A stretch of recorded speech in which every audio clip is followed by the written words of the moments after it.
you guys, I'm Marta and welcome back to Marta Charlie Studio. Happy to help you with the professional 4K videos. Today we're going to be talking about 2 years post-op Rhinoplasty edition. I know you've been waiting for it and here I am with my updates. I will tell you honestly, there was something that I didn't expect. I was talking about it in the video of the biggest disappointment about rhinoplasty. So let's get into it. I would really advise you to do huge research because it's very important. You all the time have to take in consideration every possible way and take responsibility in case something will go wrong. The first thing I can tell that I noticed that I have had a gap right here, and from both sides actually, and from the beginning I didn't notice it as much because there was swelling, but still I saw the difference in the way my nose looked. I was like, okay, I will just track it and how it will go down when the swelling will go down, how it will look.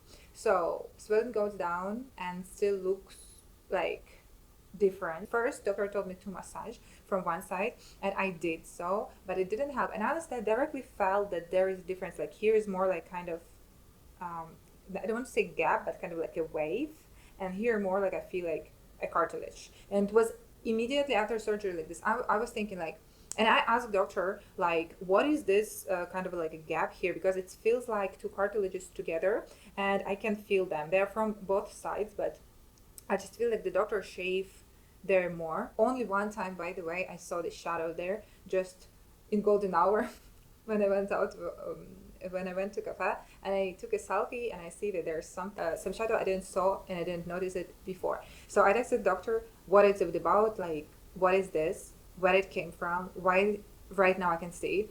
And his response was, you have a local hole because of necrosis, subskin tissue or bone. You can do little subskin filler. And I said, like, of course I've been shocked. I was like, how it's happened and can it go worse? He didn't understood either.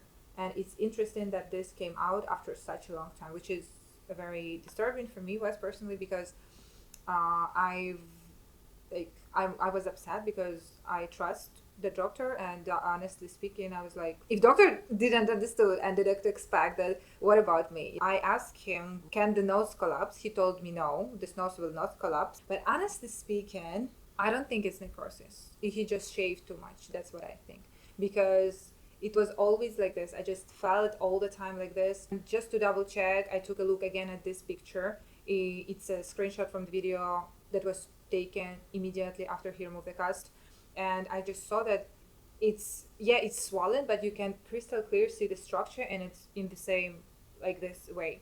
So I think he just shaved from one side more than the other. So that's why, guys, you ask me who I cannot recommend, because there's some things which could be done better, but I actually overall I love my nose. I asked if the gap will get worse. He said no, he thinks that's the final result. And regarding the filler, it loses 50% of volume with the first filling. Afterwards it becomes permanent. And I asked him if he can do the filler and he said yes, because I don't want to trust with the filler no one, because the filler in the nose is actually very dangerous. So you guys, if you considering non-surgical rhinoplasty, you have to go to really nice specialist, because nose is very gentle zone with that, I'm not sure, but arteries or something like that, which are very dangerous to inject in by mistake, will touch any of the veins, which is very delicate. Second thing is breathing, because when I breathe sometimes one side got blocked, another side got like normal. I asked regarding the blockage, because as I said, I have had a blockage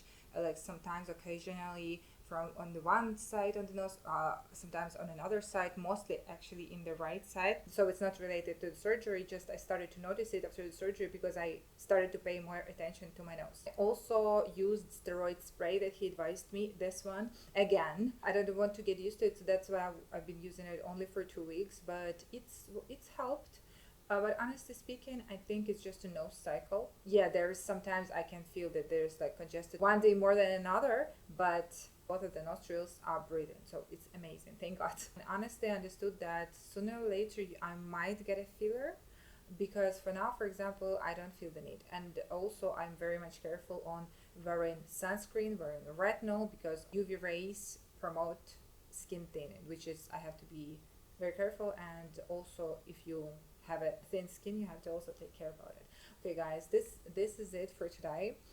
Thanks God, I'm overall happy with my result. Again, sometimes overthinking, and it's normal. So if you consider in rhinoplasty, you have to understand that this is what you might experience, because if you overthinker as same as me, you have to understand that you might have few sleepless nights because of worrying about it, and it's fine, it's normal. Just the most important is communication with your doctor, and again, in this case, again, coming back to the doctor choice, so you have to be very careful with who you will trust. Up to this person will depend your peace of mind, and also of course your face and your results. That's it for today guys. By the way, if you love makeup, join our TikTok community, links down below. And also I have a lot of lives on makeup that we've done already. By the way, this one of them, it's called Euphoria. If you're curious how we created it, go to my channel, there's the video, and I will see you in the next one. Bye.